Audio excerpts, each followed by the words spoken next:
Olá, tudo bem? Você acompanha a partir de agora mais Univerciência, um programa fruto da parceria entre TVs e instituições públicas de ensino superior nordestinas.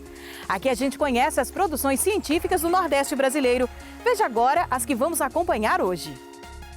Na Universidade Federal do Ceará, pesquisadores de Geografia e do curso de Sistemas e Mídias Digitais recriam de forma digital ambientes internos de cavernas com difícil acesso. Cientistas da Universidade do Estado da Bahia analisam como o Brasil é retratado nas mídias internacionais. E que tal um chocolate branco feito à base de leite de cabra? Isso e muito mais você confere agora no Univerciência.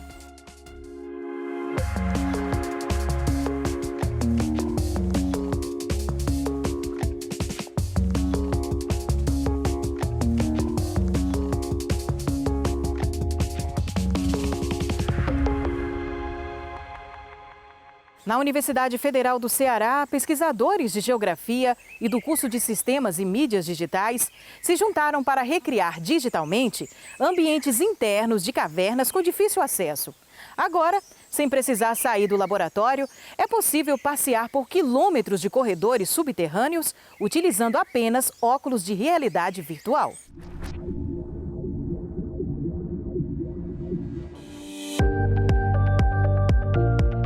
Cavernas são ambientes vazios que tem dentro da crosta terrestre. Esses ambientes podem estar cheios de água, gás ou óleo ou petróleo, inclusive no fundo do oceano, quando forma grandes reservas de petróleo. Não tem como esses ambientes serem estudados no local onde eles estão. Então, por isso que se estuda as cavernas, porque as cavernas é aquilo que há de mais próximo de um reservatório de petróleo, só que em superfície. Você pode ver como é que aquele se formou, estudar como aquele se formou e, por analogia, tentar compreender como se formou aquele espaço vazio na qual foi preenchido depois por óleo, água ou gás natural. A gente compreende o passado, a gente entende como que as formas se tornaram o que elas são hoje, para a gente conseguir prever, né, de forma assertiva fenômenos que podem acontecer no futuro. Nós iniciamos dentro de um projeto que é financiado pela Petrobras através de uma técnica chamada de fotogrametria, né? Que você reconstrói o ambiente virtual a partir de fotografias em alta resolução que são tiradas em diferentes ângulos de um determinado objeto. Até então, o professor Robson não sabia o que fazer com esses modelos para além dos estudos técnicos que ele faz na área dele.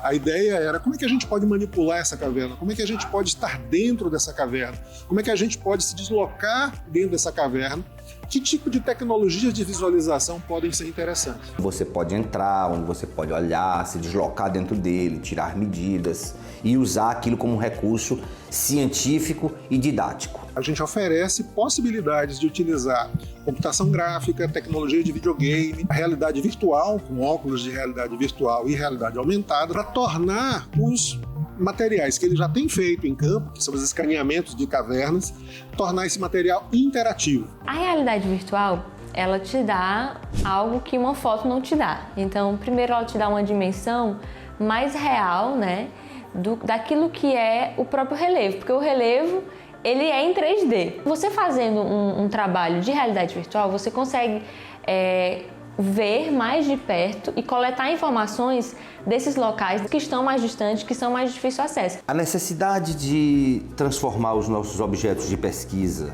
em modelos virtuais, ela nasceu em virtude da seguinte característica. Muitas vezes nós nos deslocamos para o trabalho de campo, pegamos período de chuva, passamos por locais, estradas, né, de difícil circulação, chegamos a locais de acesso muito limitado e tentamos coletar o máximo de informações possíveis quando estamos em campo. Quando retornamos para o laboratório, as informações que nós temos estão limitadas àquilo que foi obtido no campo. Com o trabalho de digitalização e virtualização desses ambientes, o que nós conseguimos foi trazer a realidade de campo para dentro do laboratório. É possível você se inserir dentro dessa realidade através de um óculos de imersão 3D e continuar o seu trabalho de coleta de dados. É uma experiência muito rica porque é muito realista. Não é como você ver assistir um filme na tela de um computador. Quando você insere o óculos de realidade virtual e aquele ambiente digital é criado para esse fim, o seu cérebro interpreta como real e tem um potencial didático muito grande. Certamente ela vai chegar a um grau de precisão que vai permitir a interação de profissionais de geologia para te extrair desse material informações que só uma visita a campo poderia dar. Você consegue literalmente medir como se você estivesse ali, subiu o Inselberg e está medindo, mas você mede em realidade virtual. As mesmas informações geométricas, principalmente, é muito utilizado para a gente. Está tudo georreferenciado. Já estamos trabalhando com isso assim, intensamente desde 2019, há uns 3 anos, não é? E desde então muitas possibilidades surgiram. Uma delas é a aplicação didática no ensino, que é uma coisa que a gente não tinha pensado de imediato. Um aluno de graduação, ele vai para campo numa disciplina minha, ele vai para um campo em uma disciplina. Então ele tem uma experiência de campo. Mas com a realidade virtual e a imersão, né, em ambientes digitais, ele pode fazer campos virtuais em grandes quantidades no decorrer da disciplina, aumentando muito a experiência prática desse aluno. Então nós podemos fazer campo do deserto do Saara, nós podemos fazer campo nas cavernas da Bahia, nós podemos fazer campo em regiões geladas do norte da Groenlândia, porque isso é possível. Pessoas com necessidades especiais que não conseguem acessar fisicamente os locais. Imagina o quanto isso abrange no meio da acessibilidade, o conhecimento desses locais que exigem um esforço físico, que exigem um trabalho de campo, que exigem uma viagem.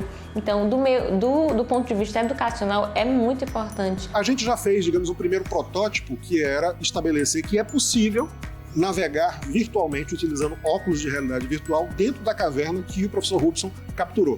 Esse foi o primeiro protótipo, ele já existe. Agora a gente quer implementar funcionalidades. A gente vai criar funcionalidades de interação e de comunicação dentro daquele aplicativo.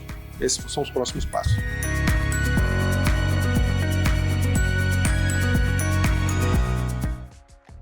Daqui a pouco, uma visão crítica sobre a forma como o Brasil é retratado pela mídia internacional. É depois do intervalo.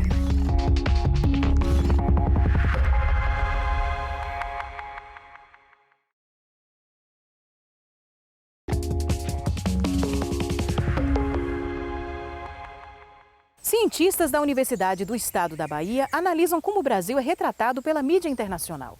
As avaliações passam pelos discursos jornalísticos, publicitários e audiovisuais. Normalmente vistos de forma negativa, os estereótipos têm uma função importante na linguagem, principalmente a midiática. Por serem simplificadores de ideias e informar rapidamente sobre algo ou alguém, costumam ser utilizados com frequência no jornalismo e na publicidade.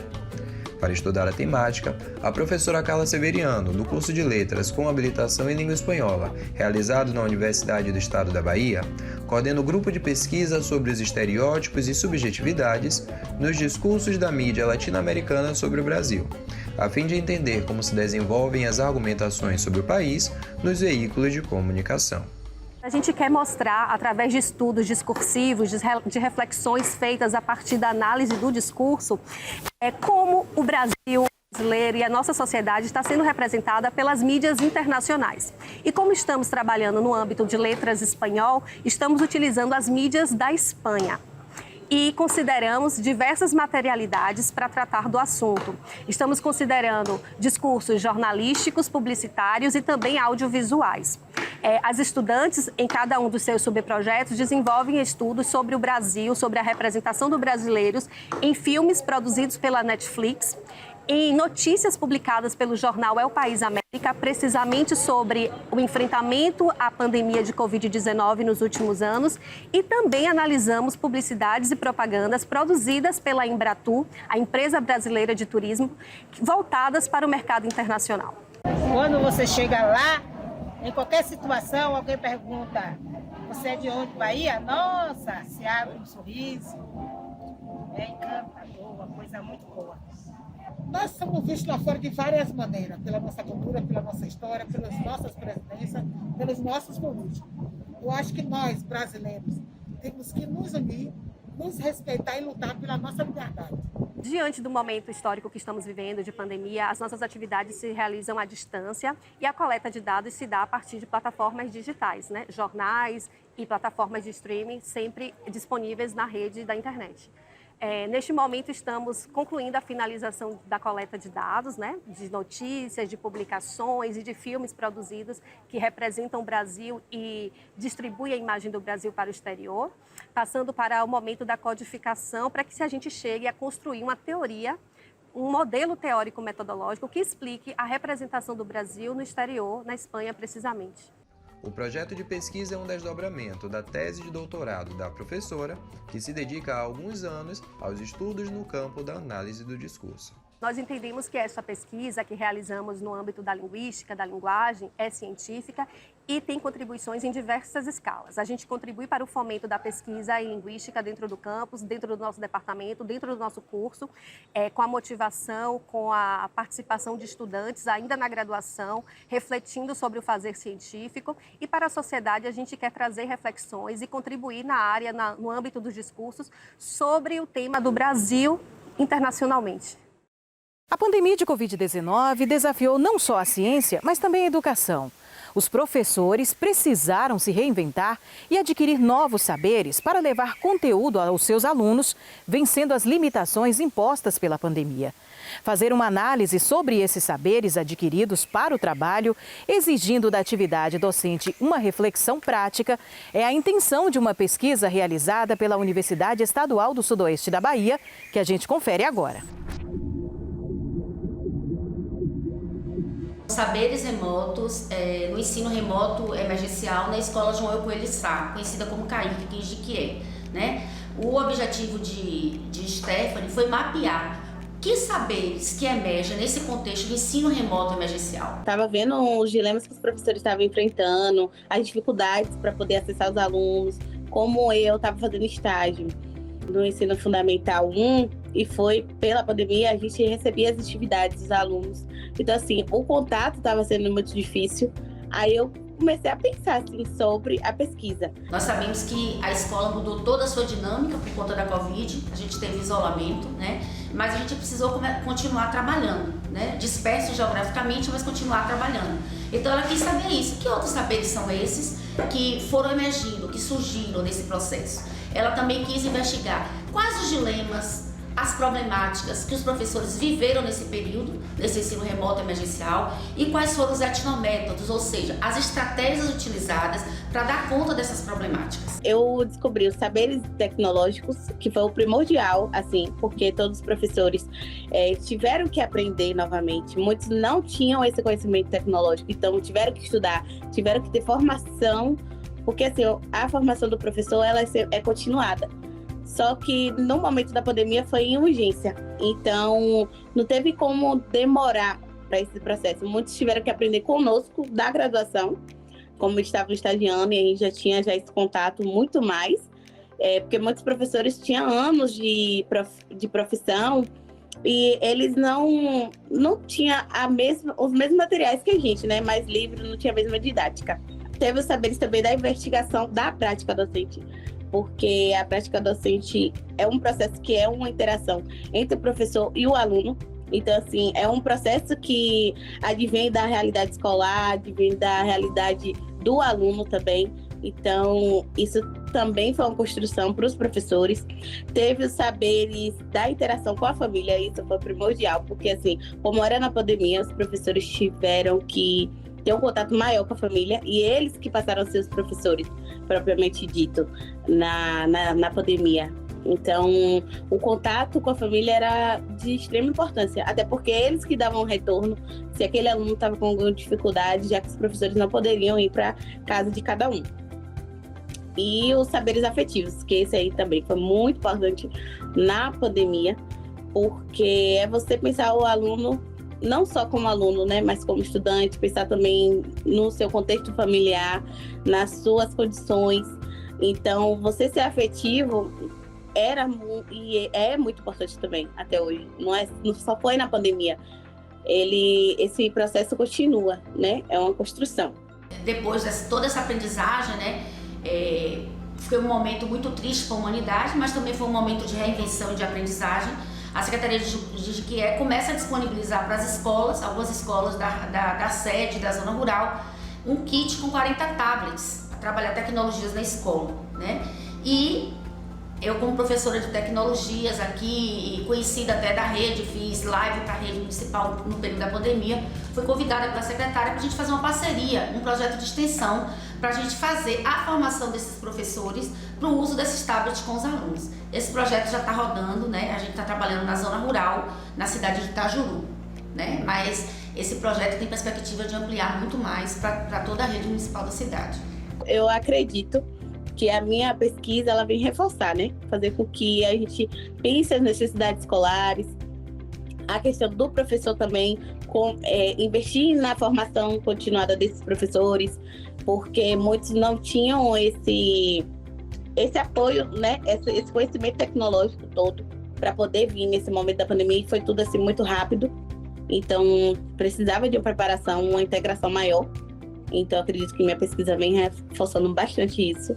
E, principalmente, porque vem mostrando que é um conjunto de saberes, né? Sobre a pesquisa em si, o ensino em si, a prática docente em si, todos os saberes que o professor tem e que, ainda assim, não é o suficiente. A todo momento ele tem que estar estudando.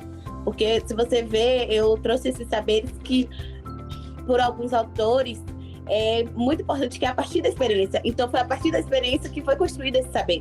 Então, é uma coisa que continua. Então, eu acho que minha pesquisa foi de suma importância, até para a família, até para a escola também, porque eles tiveram ideias, estratégias mesmo, para poder alcançar esses alunos. Então, assim, mostra como o professor da escola pública, ele se redobra, né? Ele busca estratégia mesmo no ensino remoto e na pandemia, né? Não tem como hoje as escolas estarem trabalhando desconectadas, né? Sem essas tecnologias da informação e da comunicação que perpassam toda a nossa vida, né? É uma dimensão cultural, é uma dimensão política, é uma dimensão pedagógica. Então, a pesquisa traz isso, a importância de você investir na formação de professores, de você, acima de tudo, dar voz aos professores, porque esses saberes foram mapeados a partir da parceria, né, e das entrevistas e das narrativas que esses professores trouxeram.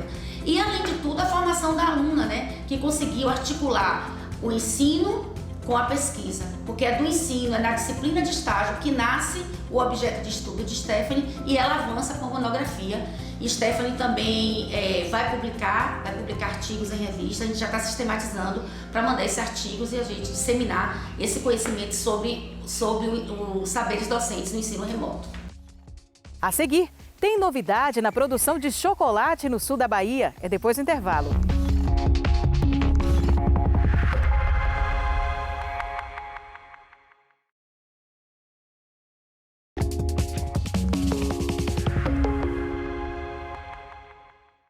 Para os apreciadores do chocolate, descobrir novidades da iguaria pode ser uma experiência especial.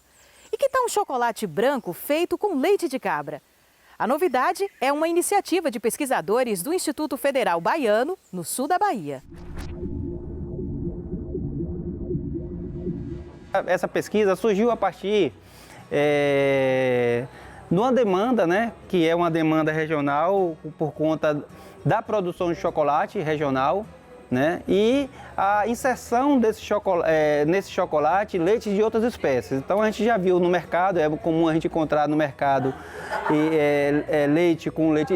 chocolate com leite de vaca, mas a gente não encontra um chocolate com leite de outras espécies, né? Então o objetivo foi avaliar tanto a aceitação sensorial como os aspectos físico-químicos e nutricionais relacionado também a essa formulação, adicionando o leite de outras espécies, né? A gente começou a trabalhar com leite de cabra, né? O leite de cabra, o de búfala, a gente teve um pouco de dificuldade porque você não encontra no mercado leite de búfala em pó, e para você formular o chocolate a gente precisa do leite em pó, né? E essas espécies a gente vai trabalhar em comparação com leite de vaca. Então a ideia é a gente avaliar, por exemplo, a aceitação sensorial comparado com leite de vaca, né, que já é comum do mercado. Né? E outros aspectos também, tanto no aspecto nutricional, como também no aspecto da estabilidade do produto ao longo da vida de prateleira. Bom, a gente está na pesquisa produzindo as amostras, né, desse chocolate, né? Então a gente já produziu a amostra do leite de cabra, né? E aí agora com o retorno presencial, porque a gente teve que fazer suspender o projeto por conta da pandemia, e agora com o retorno presencial a gente pretende fazer análise sensorial e outras análises que ficaram pendentes do projeto. E já foi feito um trabalho, né, com os alunos durante esse período de pandemia, inclusive esse trabalho já está cadastrado no CEP, né, pedimos aí a autorização, né, para como a gente vai trabalhar com ensaio de degustação, e a gente precisa ter essa aprovação no Conselho de Ética, né? Então, e também os alunos, né, os alunos já fizeram busca de patentes, né, para a gente ver se a gente tem potencialidade de publicar alguma coisa, né, ou depositar a patente desse produto, né? Exatamente, o olhar para isso é o olhar para fazer um chocolate diferenciado do mercado, né? Para um nicho de mercado específico, né? Uma característica específica para a gente inserir aí uma outra oportunidade de um novo produto para o mercado.